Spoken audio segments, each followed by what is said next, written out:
Dan kita seringkali terjebak pada lingkaran setan semacam ini. Maaf Om, kembali ke jiwa ya. Iya. Ini jiwa si A, fisik si A ya. Kemudian dia meninggal secara jasadnya, fisiknya ya. Kemana jiwa itu lagi akan kembali? Apa dalam bentuk fisik? Jiwa itu ada di dalam alam barzah, dalam ruang tunggu, menunggu kelahiran kembali,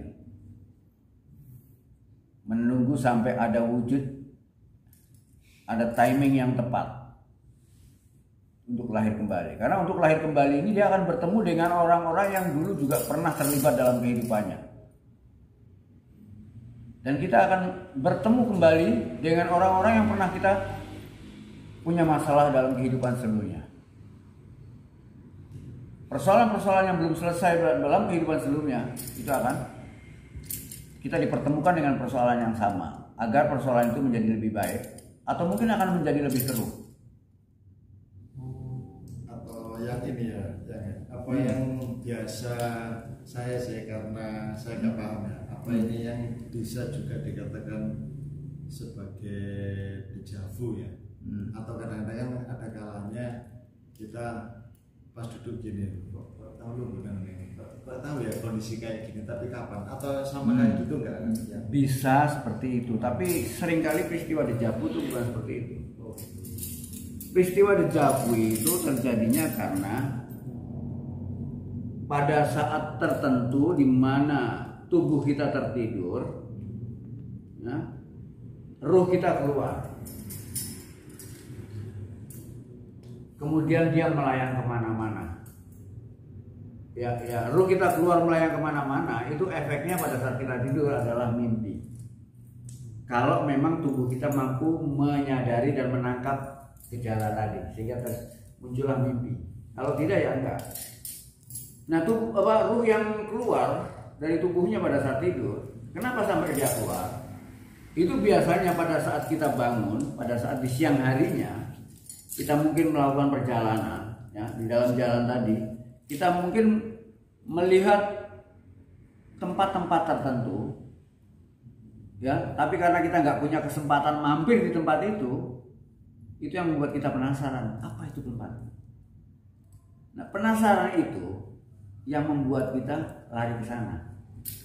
Yang membuat kita lari ke sana itu jiwa kita, roh kita pun ikut ke sana. Nah, ketika jiwa kita keluar dari tubuh, sebetulnya nggak aman. Jiwa kita tuh nggak bisa keluar kemana-mana tanpa tubuh. Tapi karena terbawa oleh penasarannya tadi, dia keluar. Hanya penasaran, akhirnya dia mencapai tempat itu.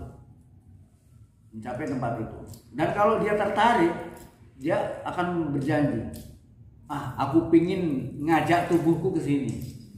Jika ada kesempatan, aku ingin ke sini dengan tubuhku. Nah, pada saat dia mengajak dengan tubuhnya, kan kaget tuh, sepertinya aku pernah ke sini. Nah, itu dejavu tuh seperti itu. Nah, gini, ini mungkin pertanyaan bodong ya. Mungkin saya pertanyaan bodong mungkin ini ya. Ya. Ada jiwa ya. Apa ya? Awalnya gini, kan ada enggak dari awalnya manusia kan enggak segini banyaknya ya. Hanya ada beberapa jiwa. Bagaimana mungkin jiwa itu bisa ada dalam beberapa fisik manusia? Misalkan Adam dan Hawa aja ya. Hanya ada 2 jiwa loh ya. Jiwa dan fisik ya.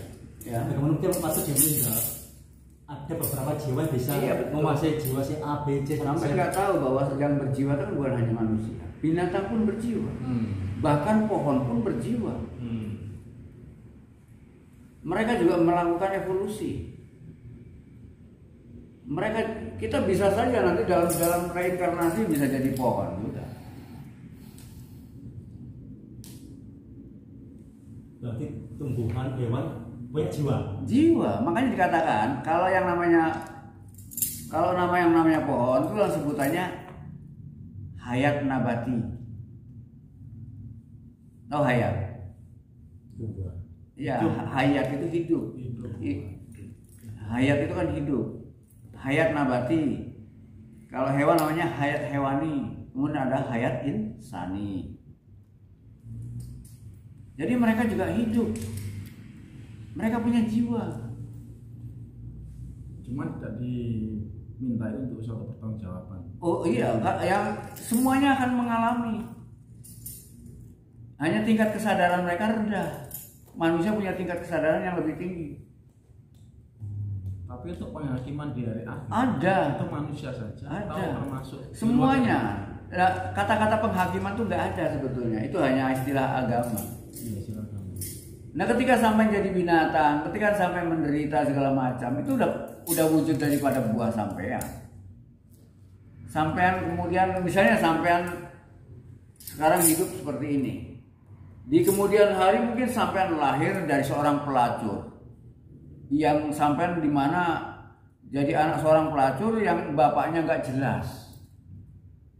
Kemudian sampean terhina, apa nggak neraka ini?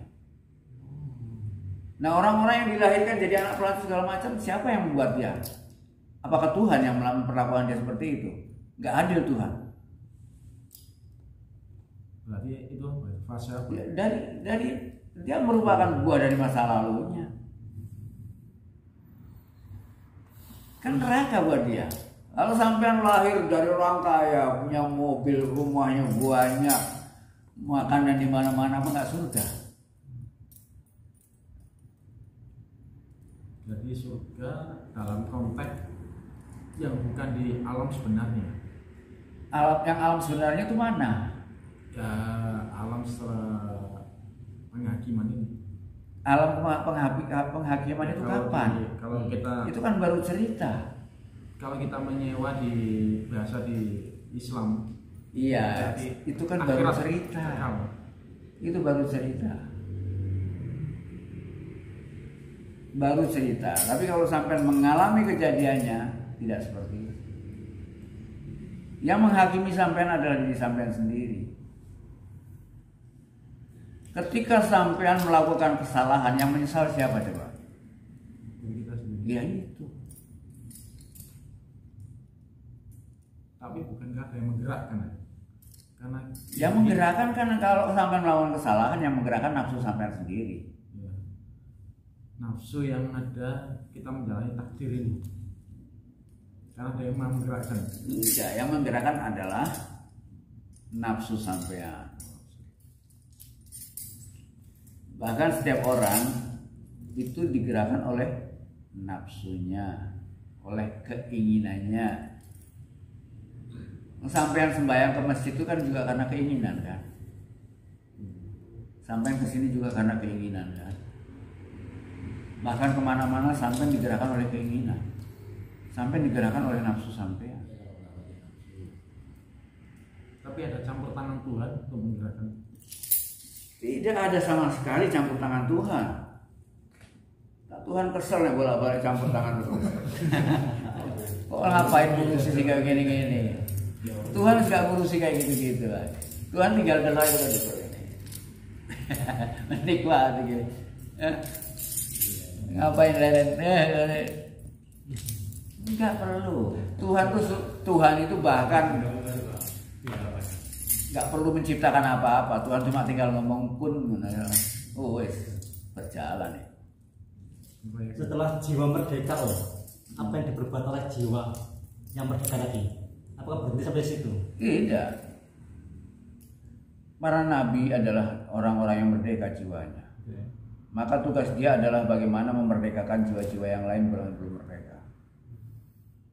Menolong jiwa-jiwa yang lain yang belum merdeka.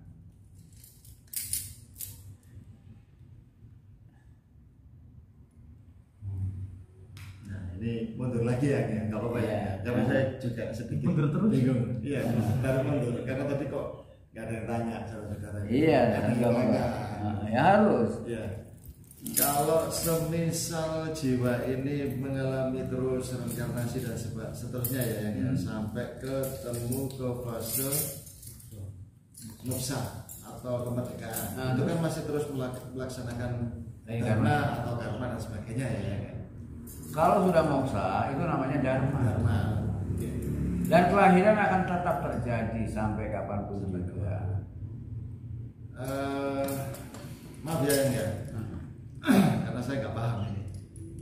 Pada waktu Adam sama Hawa kan tadi si yang kan, maka aku ciptakan dari bumi. Ya, sebenarnya berarti Adam itu diciptakan di sini. Apakah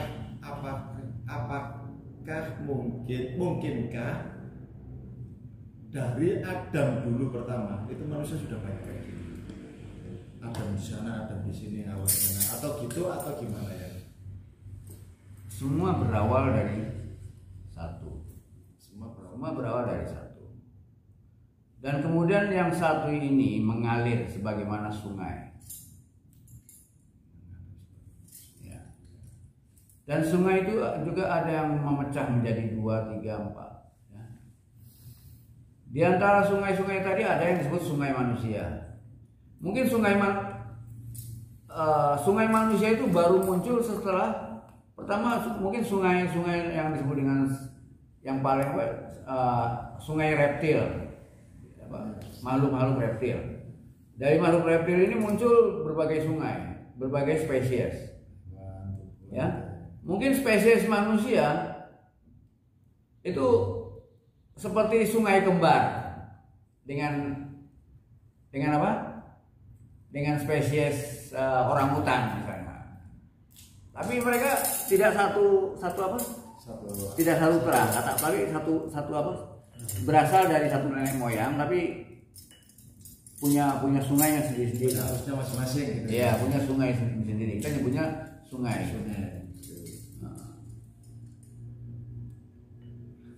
Jadi seperti itu. Jiwa, ada beberapa jiwa ya dari tumbuhan, dari hewan ya. Ya. Apa yang terjadi Om ya? Misalkan jiwa asa kita awalnya dari tumbuhan atau binatang. Apa yang terjadi? Iya, dari jiwa-jiwa tumbuhan yang masing-masing punya sensasi sendiri. Masing-masing punya sensasi sendiri. Kalau sampai bertanya dengan sungguh-sungguh dan sampai ingin jawabannya, kemungkinan besar sampai hidup yang akan datang jadi tanaman. Karena jawaban yang paling akurat adalah mengalaminya. Atau itu yang mungkin ada yang pernah ngomong ini ya, hardware manusia masa depan itu ditentukan hari ini. Iya. Jadi kalau orang pernah tanya sama dia, kok lah iya ada orang hidup berumah tangga sudah 15 tahun, punya anak 5, kok tiba-tiba bercerai? Itu pernah pacar Hyang tuh, katakanlah pacar Hyang tanya sama seperti itu. Ya heran aja kenapa orang sudah 15 tahun hidup rumah tangga kok sampai punya anak 5 bisa cerai. Dia cuma menjawab, sampean pengen jawaban dari saya, ya kan? Apapun jawaban yang saya berikan lewat kata-kata, jelas tidak akan memuaskan kamu. Tidak akan pernah. Kamu akan bertanya tuh kok bisa? Aku masa gitu kamu. Nah, maka jawaban yang paling mungkin yang bisa membuat dia mengetahui yaitu lewat mengalami. Tapi pada saat manusia itu mengalami, dia lupa pada persoalan yang ditanyakan sebelumnya. Makanya banyak manusia, aku kok ngalami urip ini apa sih? Lupa dia pada pertanyaan sebelumnya. Oleh karena itu hati-hati bertanya, hati-hati berpikir. Penasaran kita akan mengarahkan kita kepada kejadian itu. Nah, makanya ojo gampang bangunan.